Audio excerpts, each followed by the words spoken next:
නවතිනු. ඔහෙට අමතක වුණාද අපේ රජතුමා කියපු දේ? අපි මෙහි පැන් බීමට කලින් අනික ගොස් මේ පොකුණ ගැන රජතුමාට පැවසිය යුතුයි.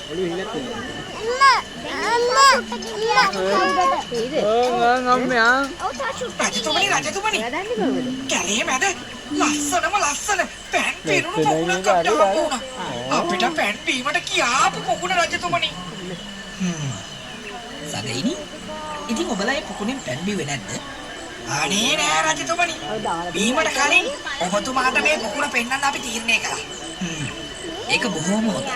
එහෙනම් යම්කෝ බලන්න.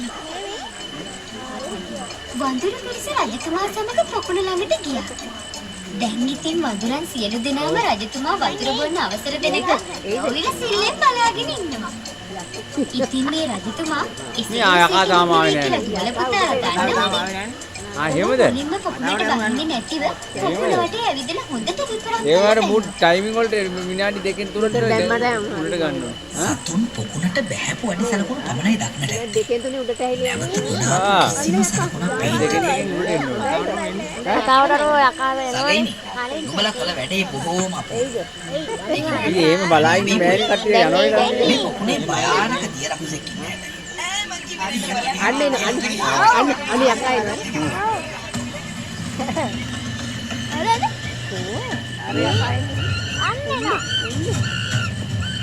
අන්න දෝනි දැක්කේ නෑ අපි.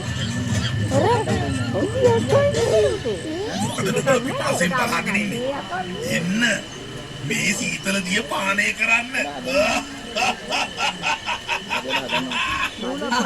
නුඹද මේ පොකුණට අරක්ගත් යක්ෂයා? ඔව් මම තමයි මේ ලස්සන පොකුණයි තිබ්බට. එතකොට පොකුණට බහින ඕනම කෙනෙක් මේ පොකුණට බහින කුරුල්ලෙක්වත් මං ඉතුරු කරන්නේ නැහැ. මං නුඹලා හැමෝම කනවා. ඒක කොහෙද? දැනගන්නව රක්සෝ. මං අපේ එකෙක්වත් නුඹට කන්ට ඉඩ තියන්නේ නැහැ. හොඳයි. එහෙමනම් ඉතින් පැන් බීපල්ල බලන්න. ආව්. අපි මේ පොකුණෙන් පැනුත් බීලා යන්නේ. ඒ වගේම නුඹට ගොදුරු වෙන්නෙත් නැහැ. පොකුණ